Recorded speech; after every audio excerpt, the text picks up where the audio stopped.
Hi guys. You remember I said I was going to finish weeding my carrots and then thin them out when they got a little bit bigger, and that will give them space to grow, and it's time to do that today, so that's what we're going to do. Hope you can see okay. By the way, notice behind me my peas, and I said the mouse had got them, and one of the chaps here said no, it's not a mouse, it's pigeons. So just goes to show, doesn't it? You think you're smart, you think you're clever, and you're outwitted by a pigeon. Well, we'll see who has the last laugh when I fatten him up enough to put a pastry lid on his head. Anyway, carrots to go with my pigeon pie. Let's have a look. I've got some big weeds in the middle here, and I'm just going to hoe those off. Today is a great day for hoeing because the heat just dries up the tops. And put those in a pile to go in the compost heap. I can get a bit closer, she says, crossing all of her fingers. There we go. That was lucky, wasn't it? And then as I get closer to the carrots, and you can see the feathery leaves here, I'm going to use my fingers. I put my hand across the carrots, I can see my weed, and I pull it. If I happen to pull a carrot at the same time, not the end of the world, doesn't matter.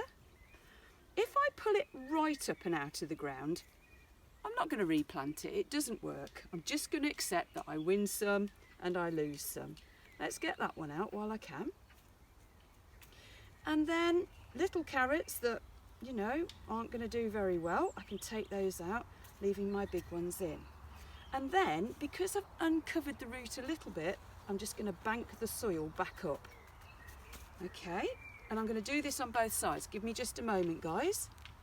Okay, now I happen to know what the weeds are on my allotment because before I went to raised beds, always half of my allotment was covered in weeds, and I do mean covered. I could lose a tiger in the long grass and weeds, always on a bit of my allotment. How my neighbours put up with me, I do not know.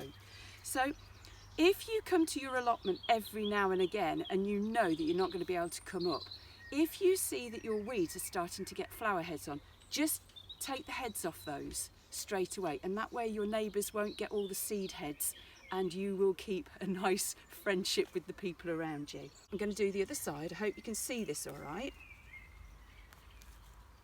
It's quite quick, quite easy, and you can see that I've done the bed beside me already. So I'm going to carry on with that a little bit later. I'm going to bank that up there. Now, thinning them out. You've got to imagine how big your carrots are going to get. If they're all squished and squeezed up, they won't have room to grow. So I want nice sized carrots for my dinner. So I'm going to take out the very little ones first. And then I'm going to choose to pull out so that there's at least an inch gap in between. Now, this looks quite harsh, and actually it is. And I never used to bother. I used to just enjoy having little carrots. But this year, I do need to do it properly, mainly because we're doing this together. So I don't want to tell you to do the wrong thing. And I hope you can see this okay. We'll have a close-up in a minute, because the beetroot also need doing. See, I'm taking out quite a lot. If I'd been a bit careful when I sowed the seeds, I wouldn't have to pull out quite so many. But you know, and I know, that I was trying my best to get a good row of carrots in case I didn't make it up here. So, can you see? I've left a nice gap in between. Okay, and all I'm going to do now is bank the soil up. And I must water them, absolutely must, because I'm disturbing the roots. It's a hot day. So that's going to be my job next. I hope you can see that okay. Let's pull those out. If you don't want to pull it, or if you've got little helpers and you might have one or two weeds that you're not sure about, I'll show you a trick in a minute to help with that. Okay, those go in the bin. Now, because I'm disturbing my carrots, this is when carrot root fly will smell the carrots, so I'm going to cover them back over. Make sure the soil is up around the top, and that will also stop the carrot root fly getting to where they like to lay their eggs. Okay, let's go and have a look at the beetroot. So the beetroot's looking pretty good. Again, I've hoed in between and kept the weeds down.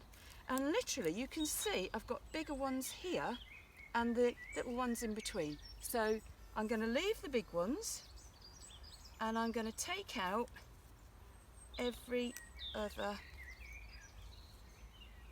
one or two. Give them a chance to get a bit bigger, because actually you can eat the leaves. So I don't even have to wait for the beetroot to mature. I could eat the lovely leaves when they're slightly bigger, pull those to eat the leaves and leave the ones in the middle to develop the beetroot. See how I've thinned that out? If they're really tricky and you're worried about lifting the roots out in this hot weather, all you can do is just pinch it like this. I'm not even pulling it, it's just pinching the top off, because you know that without the green leaf the seed will die off and the top will just go in the compost heap. So you don't need to pull it. Again, bank the soil up around it. Okay, on both sides. You know I'm going to wash my hands when I finish this, so don't be worrying. Okay, and that's all it needs. Now, my tomatoes. You remember I sowed lots in a pot because I wasn't sure if they'd work? Well, they have worked a bit too well. So now I need to split them up. I could be really, really mean. And if you're little, you could do this.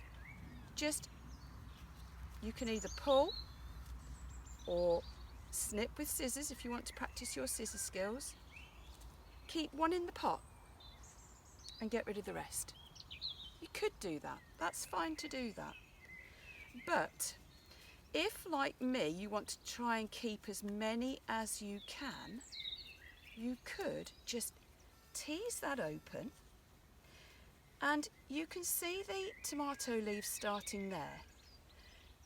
The very first set of leaves that seedlings send up tend to be round and flat on all of the seeds. Not all of them, but most. So you'll see, let me show you, on my tomato plant, there are the tomato plant leaves. There are the first set. And you can usually handle the seedling by the first set without doing any permanent damage. You're going to be gentle, I know you are, because you guys are very careful. So when I'm handling my seedlings, whatever it is that I'm planting out, those are the leaves to do it by. And I'm just going to dibber a hole, could use my pencil, using this for now. I've teased it apart. I'm going to drop it in, trying not to break the roots, being very gentle. Put that soil back around and then press it down. Okay, that's another one for the greenhouse. I will water it, you know that. I'll move these into the shade and I'll finish doing those later. So that's thinning out and pricking out your seedlings. Okay, time to get busy. Off you go.